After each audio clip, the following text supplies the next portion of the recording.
and welcome back, everyone. Welcome back to another week, another edition of the Tenacious Turtle Tussle number 10. I'm of course host ZvP, and with me I'm joined by the lovely people in the chat and by the lovely players in the bracket. Exclamation mark B in the chat if you guys want to have a look at the bracket yourselves. Unfortunately, the bracket seating wasn't done very well today. I will admit that straight away, just because I do feel like it is going to lead to an unfortunate finals, and I hope the players aren't too upset. I know the players, they did have something to say about it, and I do understand, so we'll get through it. We will get through it, as we have a beautiful matchup before us. That's what's important. Spawning in the bottom left hand corner of Royal Blood, we have the Costa Rican Zerg player representing Team License to Kill LTK. It is EON. And spawning in the top right hand corner, we have as opponent, we have the Taiwanese Protoss representing Starlight Twinkle. It is Nice. And I apologize for starting a little bit late. We did have some issues to resolve, and as a result we missed out on the first round of play, but we're here in round number 2. At least we have a fresh series. We can dig right into this. Oh boy. And again, if you want to help support this tournament, you know, we have a Patreon, we have a Matcherino, there are other ways to support this if you wish. A shout out to a couple of people in the chat as well. There were some people that did help donate to the Matcherino, which of course is great to see. I believe Dave Tessa did donate $20 to the Matcherino alongside Papa Mitch. Thank you. Do appreciate it. Does mean that the Matcherino is going to be a little bit boosted today. Likewise, shout out to Air Orange in the chat. 22 months. Oh my god, 22 months, almost 2 years. Thank you, puppy. Thank you. It's been a while. It's been a long road, a long journey. Thank you so much. We always appreciate the support, Air Orange. Always. As we're getting into this, and so far, again, it's been so long. It's been so long since I've had the luxury of casting EON. EON is the most aggressive, arguably the cheesiest Zerg player in Latino America. Do love to see it. And he took a break. He took a break from the game at the start of the year, and he hasn't been competing in too many events, so it's great to see him here once again. He used to stream more frequently, and alas, he has kind of put his stream on hiatus. Has been on a break for a while, so it's great to see him return here in this tournament, and yeah, we'll see what he can bring to the table. So far, so good. Lings are going to be moving out across said map. Just going to be, yeah, getting things set up. Hatch gas pool opener here from EON, nothing too crazy. Likewise, a gate expand from Nice, heading into that Stargate follow-up as well. So nothing too crazy, nothing too out of the norm. But my eyes are really on EON. I mentioned earlier that, again, he's kind of known for his aggression, and so far everything's normal. I'm a little bit surprised. So far everything's looking standard from EON. But at any moment, I expect a Bailey Nest. I expect, you know, a Nidus to be thrown down. So far, though, one drone will fall to the Adept. Only one worker, though. As Nice, they'll slip the hell out of there. And we are going for a Void Ray first. Interesting choice here from Nice. With this Void Ray first opener, he's going to be hunting down these Overlords. He's going to be denying vision, denying scouting, and keeping EON in the dark.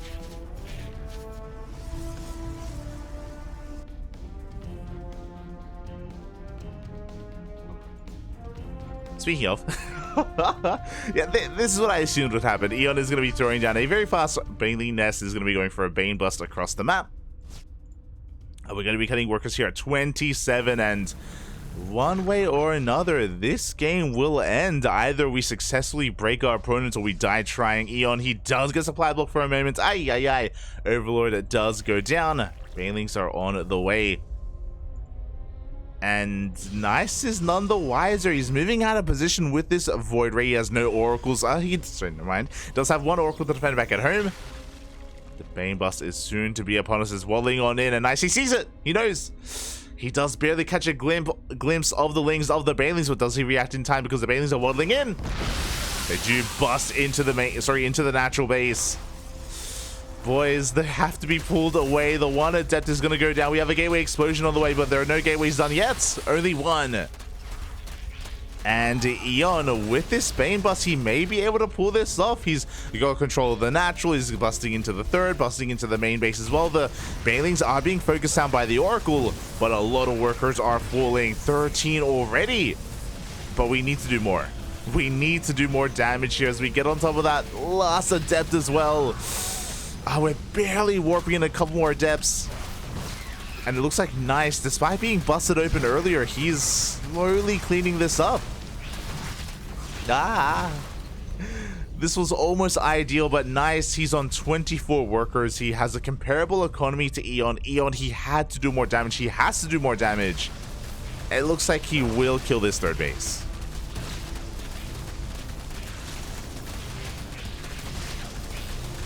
Third base is going to go down. It's going to be a kill on that Nexus.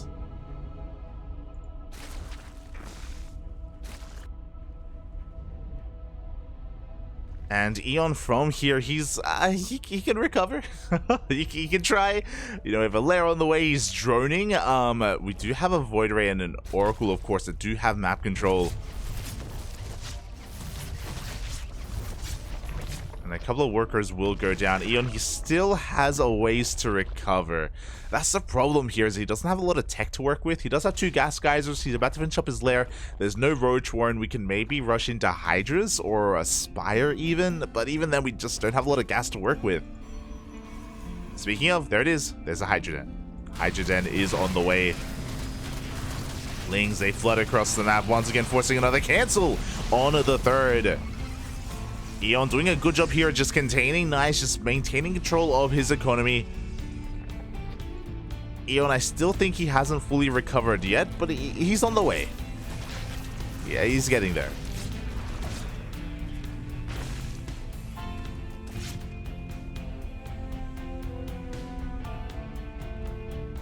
As we do have those Hydra upgrades.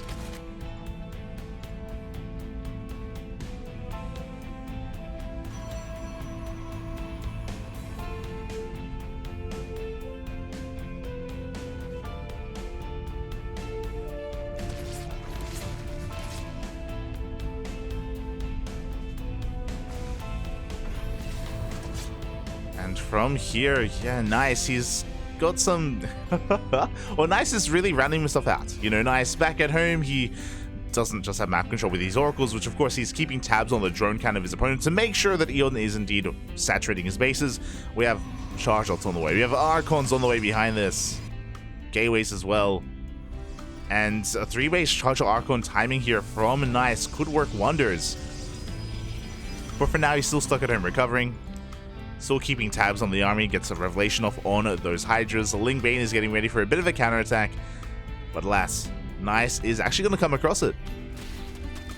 He is going to lose 3 Zelts in the process, but again, he does have eyes on this.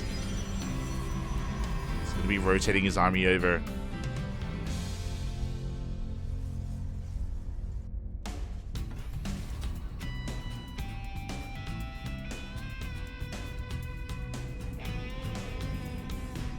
And EON is going to be making a beeline for this army. The Banelings are going to be waddling on in. How good are the force fields? There is no way to deal with them, but the Banelings find some decent connections. Overcharge is popped in. Looks like with the power of the overcharge, we're getting on top of the Hydras. The Ling Bane, there was just not enough of it, and this is going to be an expensive loss for EON. Oh, the Hydra count completely resets. And that was a rough trade. That was a rough fight for our Zerg player. I had a very expensive loss. He was building up towards that Hydra timing, and again, it just was not ideal for him. I do think that EON, especially after the failed Ling Bane bust and Ling Bane all in, we just need to back off, recover from there. But now Nice is going for a big counterattack. He has a lot of momentum going his way. Without Banelings to defend, Nice, there shouldn't be anything to stop him. Hydras are going to be going down.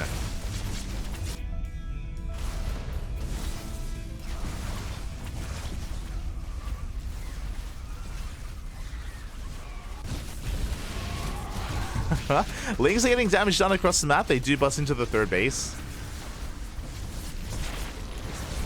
But there's no way to deal with the main army of Nice. He's snowballing out of control, getting on top of the Hydras, getting into the mineral lines as well.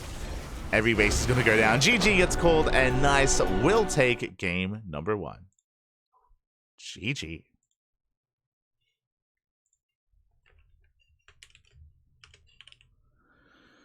Oh, GG, well played. And with that, nice. We'll take a lead in the series. We'll take a lead. I mean,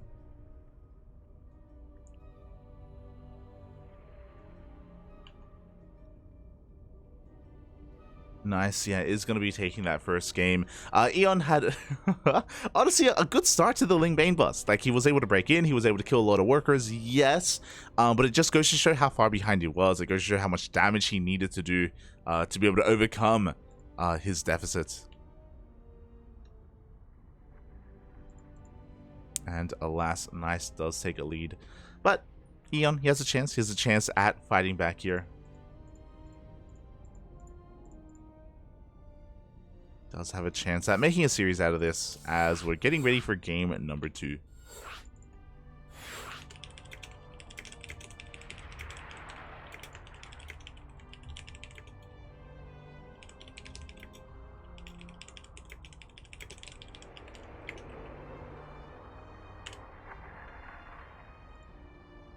And now we're getting ready for game 2. Ooh, on Dragon Scales.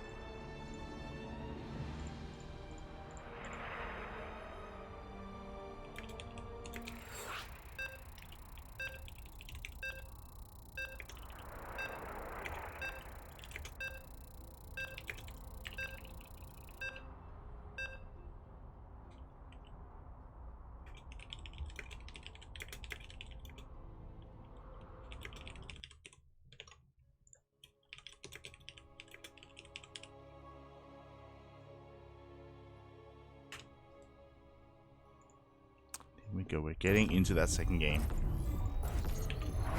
Just messaging to people, trying to make sure everything is okay. As we get into this, and spawning in the top left-hand corner of Dragon Scales, we have the Costa Rican Zerg player representing Team License to Kill LTK. It is EON.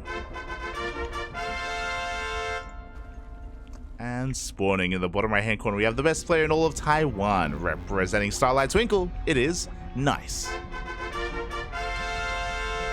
See some people tuning in for maybe the first time today. See people tuning in for maybe the first time, and of course, for those wondering, these are of course pro players. If you're not familiar with them, Nice, he's the best player in all of Taiwan. EON, the best player in all of Costa Rica as well. To compete very often when it comes to their own respective regions. When it comes to these online tournaments like ESL Open Cup Asia, even the KSL, we see Nice pop in from time to time. I understand that some people may, again, not be too familiar. And when it comes to EON, I did mention earlier that, again, EON, he has been a little bit more inactive this year. He was a lot more active in prior years, competing in events like Battle of the Americas or Sentimiento Latino, Copa Hyperion, all of the old Latin American weeklies, which we did cover on a weekly basis back in 2020, 2021, and towards the end of 2022. And yeah, that's why it's great to see him back. It's great to see EON back after so long, Bobby. After so long, always do appreciate it.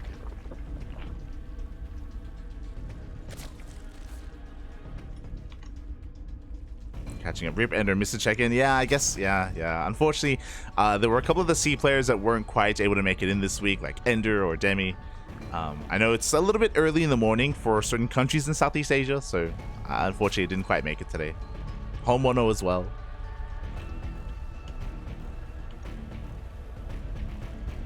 La Tortuga, exactly. So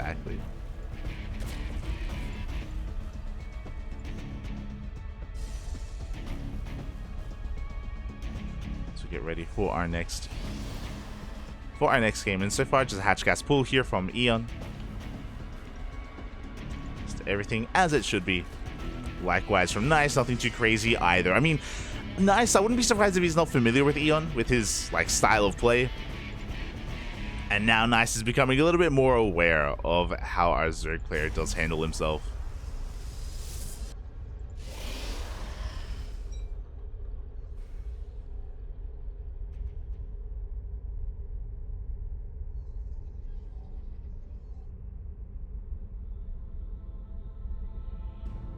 Speaking of, there it is. We do have a very fast lair coming out from EON. So talking about how aggressive he is in nature and how cheesy he is. Again, he's probably the cheesiest player in all of Latin America, especially when it comes to the Zerg players. We have a fast lair and it gets scouted. It does get scouted here by his opponent. Now this could lead into a couple of different things, especially if we don't pull back into gas. This could be a Link Queen Nidus all in. That's kind of the read that I'm getting. This could also be 2-base Muta, could be 2-base Hydra as well, but Hydras, I mean, whether it's Hydras or Mutas, like they typically take additional gases to be taken, so I'm imagining Nidus for the time being, but we'll see. We'll see how this all pieces together. Meanwhile, back at home, we do have Nice going for a Void Ray first. It's going to be shutting down these Overlords. There is one Overlord here outside of the natural, and it is going to be Hydras. Okay. Interesting. Even when Miyamika does this, though, he does go for a third gas geyser. So to stay on 2 is a bold move here from EON. Rushing into said Hydras. And Nice, he's familiar with this. Again, he's competed and played against Miyamika. He knows. He is aware.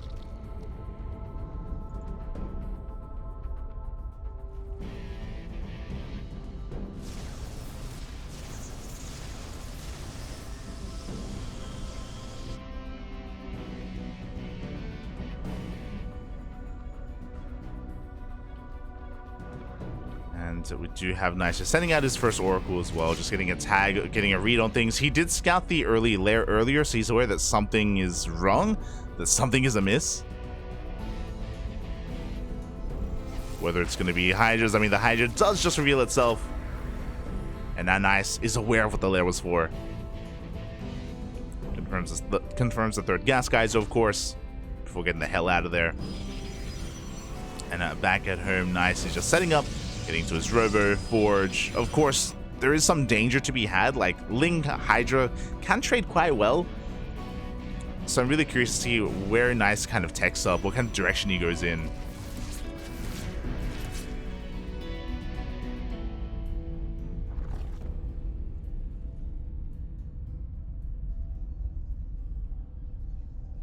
As for now, he's going to be delaying his Twilight Council. I'm a little bit surprised. We're not like rushing to charge, for example. Okay, yeah, this makes sense.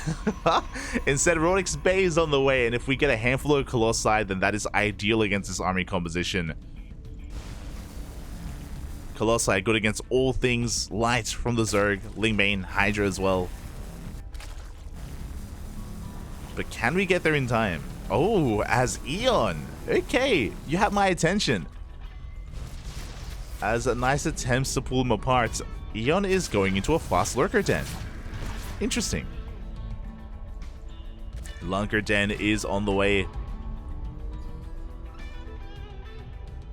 Huh. So this has been spotted by these oracles. Nice is fully aware of what's going on.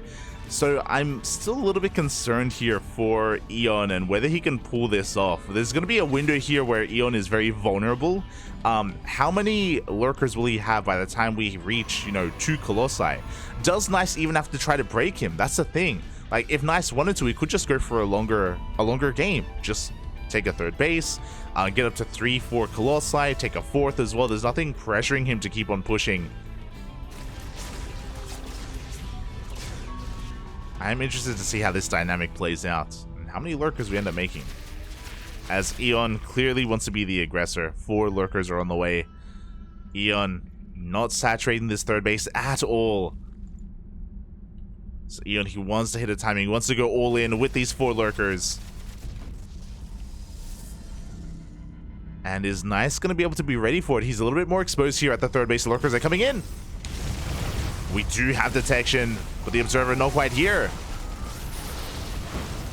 And the Hydras are pushing on ever closer. EON trying to get on top of that one Colossus. Will not be able to do so, but will take control of this location. Yeah, and Nice has to give this up. Does he allow the the Nexus to finish? He throws down the Revelation and he will collapse on top of these lurkers. They are left exposed. 2 lurkers go down, but we can see that Nice can't quite engage here. The lurker's just doing too much damage. Nexus will go down. At the same time, we have a couple of Hydras trying to push into the natural. Second Colossus has arrived.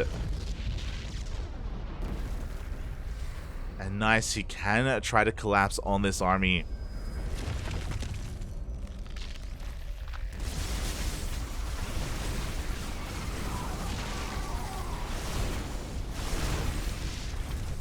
And there we go, coming in from behind, he cleans up the lurkers, cleans up the Hydras as well.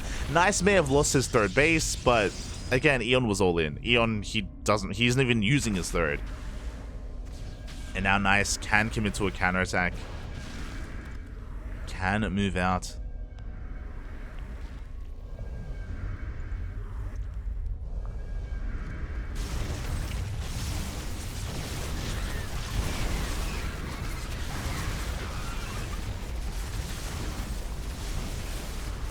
Yeah, and with this counterattack, can we really hold on? We only have 2 lurkers remaining. Now we only have 1 lurker remaining here from EON.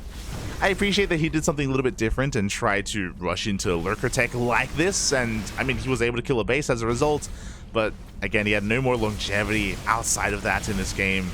Didn't have anything else.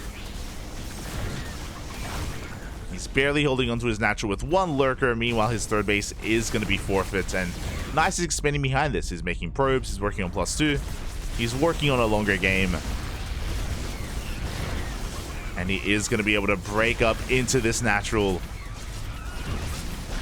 And GG gets called. Nice! We'll take the series 2-0, eliminating EON from the tournament. Oh, GG. GG, well played. Oh. Nice, we'll take it 2-0, advancing on to the upper semifinals. Which is, again, what we expected. Here's what we expected from this. He's coming in as a favorite player, and yeah, nice. He advances on to the semis. GG, well played.